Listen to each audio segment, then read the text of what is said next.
The inmate who escaped out of the back of a law enforcement vehicle Thursday is back in police custody. Hello, everyone. I'm Bobby McSwine. LMPD says officers caught and arrested 31-year-old Norman Wolf this morning, bringing an end to the 48-hour manhunt. Connor Steffen and photojournalist Elijah McKenzie detailed the pursuit that led to Wolf's capture and speaking to those who saw it all go down. After inmate Norman Wolf escaped out the back of a police cruiser on the highway Thursday, the 48-hour pursuit by LMPD has ended. It started when police spotted him right here in this Butchertown neighborhood.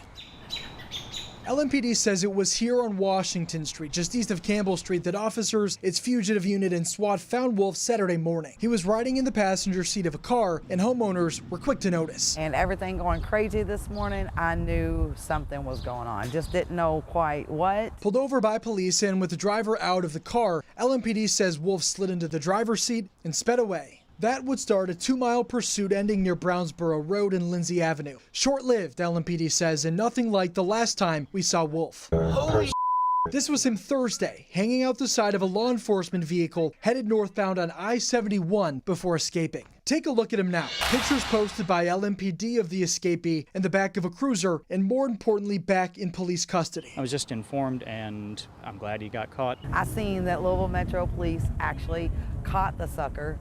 Yay, good job, guys.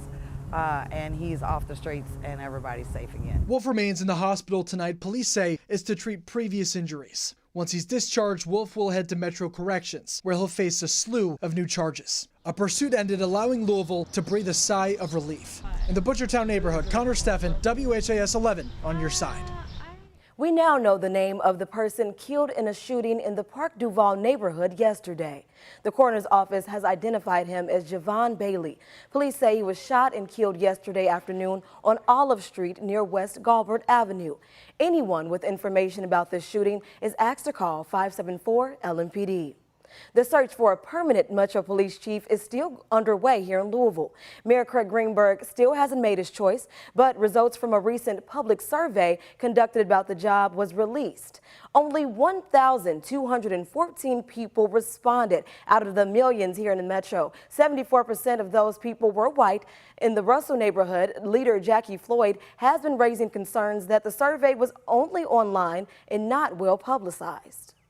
Out of I mean, how many millions do we have in Louisville? And only 1,200 response. They walk the black community. Do that again. Walk the community and talk to the residents. Get that information. If you want a lot of response from this, there needs to be, some methodology to get widespread response from the community. As for the survey itself, most people, 72%, believe that the new chief should have a track record of reducing crime and promoting community safety. But there's a split between what people think the new chief should work on first. About 65% believe it should be crime reduction, while 56% think it should be gun violence. As for the top leadership qualities, more than 76% believe honesty and integrity are the most important.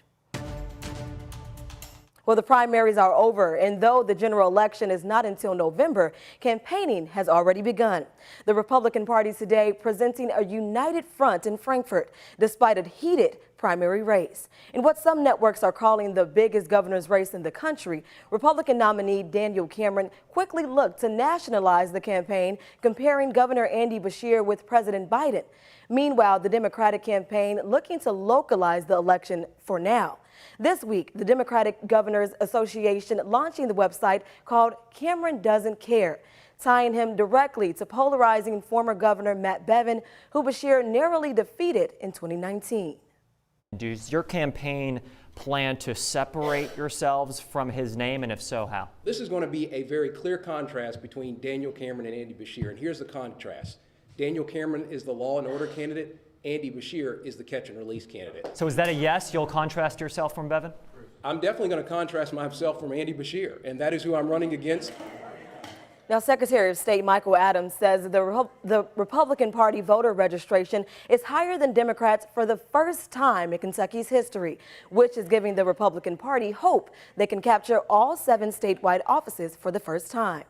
Meanwhile, Kentucky Governor Andy Beshear formally kicked off his re-election bid Friday in the western part of the state, making stops in Paducah, Henderson, Owensboro, Elizabethtown, and Bowling Green.